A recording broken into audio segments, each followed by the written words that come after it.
गीता में उन सभी मार्गों की चर्चा की गई है जिन पर चलकर मोक्ष, बुद्धत्व, कैवल्य या समाधि प्राप्त की जा सकती है। दूसरे शब्दों में कहें तो जन्म मरण से छुटकारा पाया जा सकता है। तीसरे शब्दों में कहें तो खुद के स्वरूप को पहचाना जा सकता है।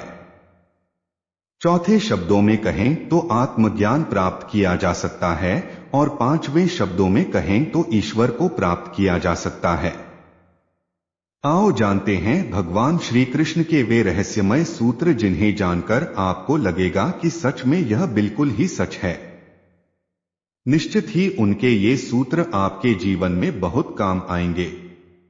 जीवन में सफलता चाहते हैं तो गीता के ज्ञान को अपनाएं और निश्चिंत तथा भयमुक्त जीवन पाएं। पहला सूत्र सफलता। भगवान श्री कृष्ण कहते हैं कि यदि आप लक्ष्य को प्राप्त करने में विफल रहते हैं तो अपनी रणनीति बदलें, लक्ष्य नहीं। इस जीवन में न कुछ खोता है न व्यर्थ होता है। जो इस लोक में अपने काम की सफलता की कामना रखते हैं वे देवताओं की प्रार्थना करें।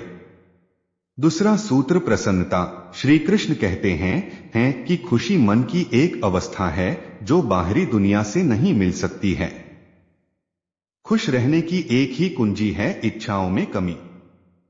तीसरा सूत्र आत्मविनाश या नर्क के ये तीन द्वार हैं वासना, क्रोध और लोभ। क्रोध से भ्रम पैदा होता है। भ्रम से बुद्धि व्यग्र होती है। जब बुद्धि व्यग्र होती है तब तर्क नष्ट हो जाता है। जब तर्क नष्ट होता है तब व्यक्ति का पतन हो जाता है।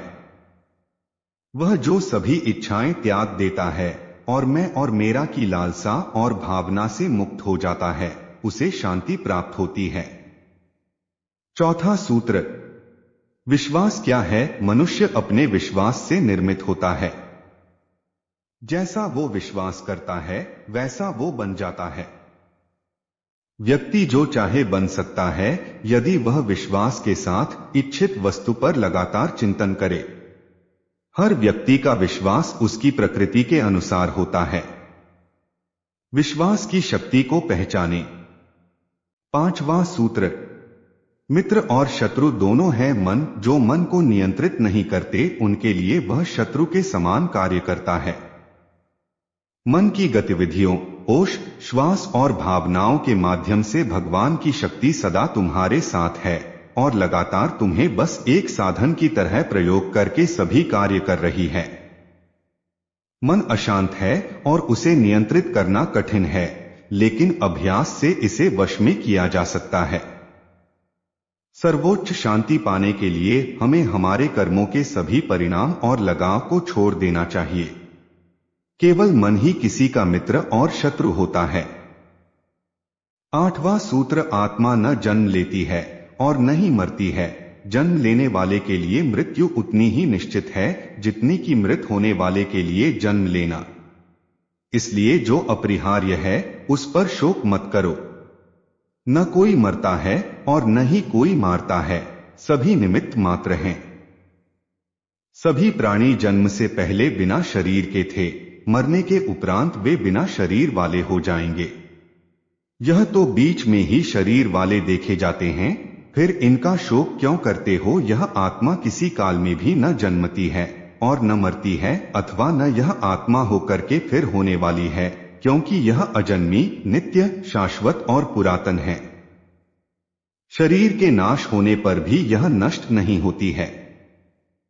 कभी ऐसा समय नहीं था जब मैं, तुम या ये राजा महाराजा अस्तित्व में नहीं थे, न ही भविष्य में कभी ऐसा होगा कि हमारा अस्तित्व समाप्त हो जाए।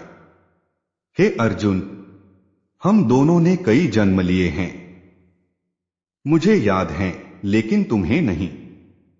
नौवां अमृत सूत्र कर्मवान बनो। निःसंदेह कोई भी मनुष्य किसी भी काल में क्षण मात्र भी बिना कर्म किए नहीं रहता, क्योंकि सारा मनुष्य समुदाय प्रकृतिजनित गुणों द्वारा परवश हुआ कर्म करने के लिए बाध्य किया जाता है। अपने अनिवार्य कार्य करो, क्योंकि वास्तव में कार्य करना निष्क्रियता से बेहतर है। ज्ञानी व्यक्ति को कर्म के प्रतिफल की अपेक्षा कर रहे अज्ञानी व्यक्ति के दिमाग को अस्थिर नहीं करना चाहिए। अप्राकृतिक कर्म बहुत तनाव पैदा करता है।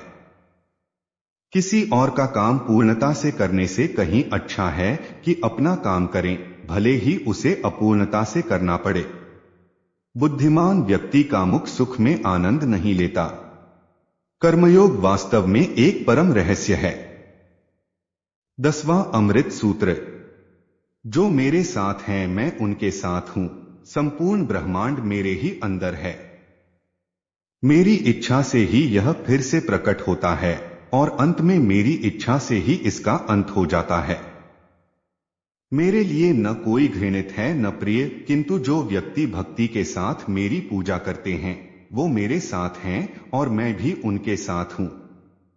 बुरे कर्म करने वाले, सबसे नीच व्यक्ति जो राक्षसी प्रवृत्तियों से जुड़े हुए हैं और जिनकी बुद्धि माया ने हर ली है, वो मेरी पूजा या मुझे पाने का प्रयास नहीं करते।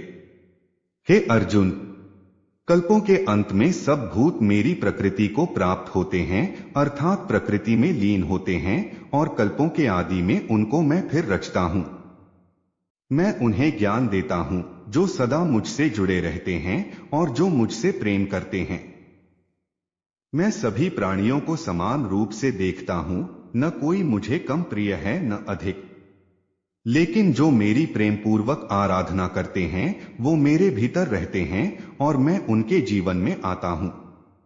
मेरी कृपा से कोई सभी कर्तव्यों का निर्वाह करते हुए भी बस मेरी शरण में आकर अनंत अविनाशी निवास को प्राप्त करता है। हे अर्जुन, केवल भाग्यशाली योद्धा ही ऐसा युद्ध लड़ने का अवसर पाते हैं जो स्वर्ग के द्वार के समान है। 11वां सूत्र ईश्वर के बारे में। भगवान प्रत्येक वस्तु में है और सबके ऊपर भी। प्रबुद्ध व्यक्ति सिवाय ईश्वर के किसी और पर निर्भर नहीं करता। सभी काम छोड़कर बस भगवान में पूर्ण रूप से समर्पित हो जाओ। मैं तुम्हें सभी पापों से मुक्त कर दूंगा। शोक मत करो। जो कोई भी जिस किसी भी देवता की पूजा विश्वास के साथ करने की इच्छा रखता है, मैं उसका विश्वास उसी देवता में दृढ़ कर देता हूं। हे अर्जुन, मैं भूत, वर्तमान और भविष्य के सभी प्राणियों को जानता हूं, किंतु वास्तविकता में कोई मुझे नहीं जानता। ईश्वर एक अदृश्य एवं अकथनीय शक्ति है जिससे संसार की उत्पत्ति, पालन एवं लय होता है। मानवीय रूप में उसकी ऐसी कल्पना की जा सकती है कि उसके सभी ओर से ज्ञानेंद्रियां और कर्मेंद्रियां हैं। वह जो मृत्यु के समय मुझे स्मरण करते हुए अपना शरीर त्यागता है, वह मेरे धाम को प्राप्त होता है। इसमें कोई संशय नहीं है।